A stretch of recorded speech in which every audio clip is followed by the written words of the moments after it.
আসসালামু আলাইকুম, আমি রিয়াদ মাহমুদ। এই পর্বে আমরা দেখব যে কিভাবে আমরা একটি ওয়ার্ডপ্রেস ইনস্টলের পরে একটি থিমস এবং প্লাগইনস ইনস্টল দেওয়ার পরে পরবর্তী কাজগুলি আসলে কি থাকে এবং বেসিক কিছু কাজ থাকে যেগুলি আমরা প্রায় ভুলে যাই এবং সেগুলি আসলে অনেকে গুরুত্ব দেয় না, কিন্তু এগুলি আমাদের করতে হবে।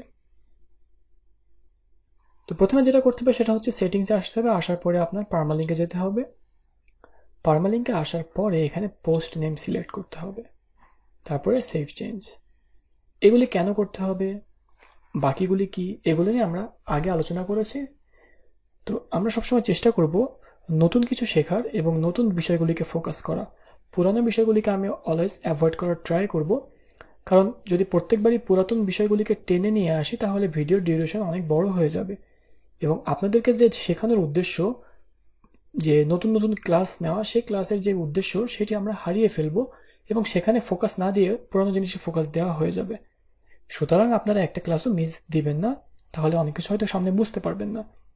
তো চলুন আমরা কিছু কাজ করি। সেটা হচ্ছে যে আমাদের কিছু রিকোয়ার্ড পেজ রয়েছে, সেই পেজগুলি আমরা ক্রিয়েট করব। তো আমরা ডিজাইনটা ওপেন করি। ডিজাইন ওপেন করার পর এখানে পেজগুলি দেখুন: home, about us, frequently ask questions, contacts us. তো আমরা এই পেজগুলি তৈরি করে ফেলি।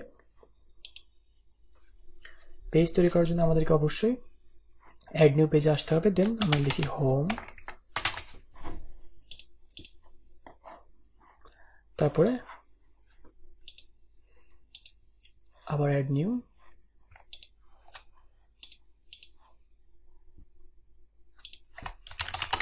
অ্যাবাউট আস, তারপর আবার অ্যাড নিউ। এবার আমরা দিব FAQs, অর্থাৎ ফ্রিকোয়েন্টলি আস্ক কোশ্চেন্স, যেটা শর্ট ফর্ম। এরপর আমরা আরেকটি পেজ ক্রিয়েট করব, সেটি হচ্ছে কন্ট্যাক্ট আস। হয়ে গিয়েছে আমাদের পেজ ক্রিয়েট করা। তারপরে আরেকটি বিষয় যেটি আছে সেখানে এখানে খেয়াল করুন যে আমাদের অপ্রয়োজনীয় কিছু পেজ রয়েছে, যেমন স্যাম্পল পেজ। এটাকে আমরা ট্রাশ করে দিব, প্রয়োজন নেই আমাদের এটা। এখন আরেকটি পেজ রয়েছে, সেটি হচ্ছে প্রাইভেসি পলিসি। তো প্রাইভেসি পলিসি এবং টার্মস অ্যান্ড কন্ডিশন, এগুলি প্রায় প্রত্যেকটি ওয়েবসাইটে থাকা প্রয়োজন। সুতরাং আমরা এটিকে রেখে দেব এবং এটিকে পাবলিশ করে দেব। স্ট্যাটাস ড্রাফট আছে, আমরা এটাকে পাবলিশ করে দিব। আরেকটি পেজ ক্রিয়েট করি, সেটি হচ্ছে টার্মস অ্যান্ড কন্ডিশনস।